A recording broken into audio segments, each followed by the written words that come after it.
अस्सलामुअलैकुम। बार-बार से ना एक ही बार किस्सा ख़त्म कर देते हैं। कभी मैं आपके साथ तवे वाले बिरयानी की रेसिपी शेयर करती हूँ, कभी आपके साथ तवा पुलाव की रेसिपी शेयर करती हूँ और हर रेसिपी में बार-बार आपको बताती हूँ कि चावल किस तरह से बॉयल करने हैं। तो एक ही दफ़ा मैं आपको बता देती हूँ कि चावल कैसे बॉयल करने हैं, ताकि आप तवा पुलाव बनाएँ या कोई भी बिरयानी तवे वाली बनाएँ, आपके लिए चावल बॉयल करना चुटकियों का खेल हो।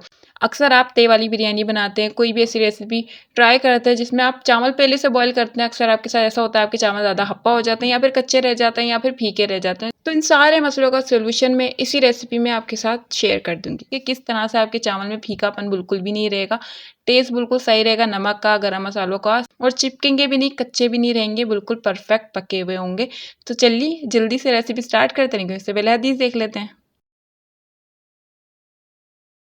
खुला बर्तन लिया है, उसमें मैंने पानी डाल दिया है और साथ ही ये गरम मसाले हैं जिसमें लौंग है, तेज़पत्ता है, बड़ी इलायची है, छोटी इलायची है, दालचीनी है, तेज़पत्ता है, ज़ीरा है और साबुत काली मिर्च है और नमक। ये सारे मसाले मैंने पानी के अंदर डाल दिए हैं। अच्छा, चावल मेरे पास 1 कप हैं, तो मैंने पानी कितना लेना है, पानी 5 से 6 कप मैंने यहाँ पर ले लिया है।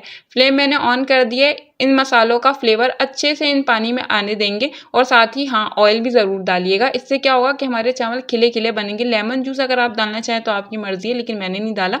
ऑयल मैंने डाला है, ये देखिए मैं ऑयल डाल रही हूँ, आप भी तेल डाल दीजिएगा। तो बस इसको बॉयल आने देंगे, अच्छे से ये गर्म हो जाए पहले हमारा पानी, उसके बाद हम इसमें चावल डालेंगे। अच्छा, अगर आप इस तरह से बॉयल कर रहे हैं चावल, तो आपने इस बात का ख़्याल रखना है कि आपका पानी जो है ना, इस वक़्त टेस्ट में आप टेस्ट कर लीजिएगा। समंदर का जैसे खारा पानी होता है ना, सेम वैसा ही पानी आपको चाहिए। अगर आप इतना खारा नहीं रखेंगे तो आपके चावल जब बिरयानी के साथ मिलेंगे ना, आपकी बिरयानी फीकी-फीकी से लगेगी, आपके चावल फीके-फीके रहेंगे। तो इस बात का आप ख़्याल रखें कि चावल का पानी जो है ना, इस वक़्त टेस्ट खारा होना चाहिए, जैसे समंदर का पानी होता है। जी, तो यहाँ पर बॉयल आ गया था, देखिए कलर भी चेंज हो गया हमारे पानी का। पहले दूसरा था, अब ग्रीन-ग्रीन सा लग रहा है क्योंकि गरम मसालों ने अपना स्ट्रेक्स छोड़ा है।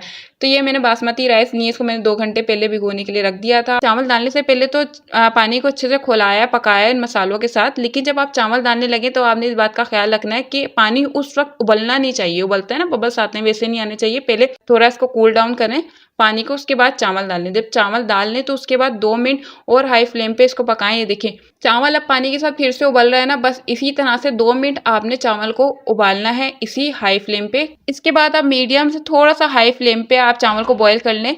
पानी में बॉयल नहीं आना चाहिए, लेकिन चावल अच्छे से बॉयल लेने चाहिए। देखिए जिस तरह से आपको टेम्परेचर इस वक़्त लग रहा है ना, पानी का बहुत ज़्यादा उबल नहीं रहा, बस इतने ही पानी में आपने इसको पकाना है, इतना चावल को कि इसमें सिर्फ़ एक कनी बाकी रह जाए। जैसे ही ये कंडीशन हो जाए चावल की, आपने इन दोनों को एक दूसरे से अलग कर देना है, जुदा कर देना है, क्योंकि अब इन दोनों का एक साथ रहना आपके लिए दुश्वारी का बायस बन सकता है। चाहे वो स्ट्रेनर से करें या फिर छन्नी से छान के आप करें, लेकिन एक खुले बर्तन में चावलों को आपने पानी से अलग करके फैला के रखना है, ताकि इसका धुआं, इसकी स्टीम जल्दी से निकले और उसका कुकिंग प्रोसेस यहीं रुक जाए और चावल अपना शेप अच्छे से होल्ड कर सकें।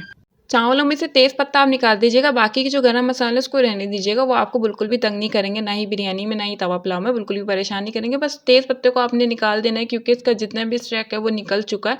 अब इसका इन चावलों के साथ रहने का कोई फ़ायदा है नहीं। तो बस अब आप इन बॉइल्ड राइस से कुछ भी बनाएँ, आसानी के साथ बन जाएगा। बिल्कुल भी हप्पा नहीं बनेंगे आपके चावल, बिल्कुल भी कच्चे नहीं रहेंगे और नमक भी एकदम परफेक्ट रहेगा। रेसिपी अच्छी लगी हो लाइक ज़रूर कर दें, चैनल पर नए सब्सक्राइब करना प्लीज़ बिल्कुल नहीं भूलिएगा। मिलता है किसी और इंटरेस्टिंग रेसिपी में, जब तक के लिए अल्लाह हाफ़िज़।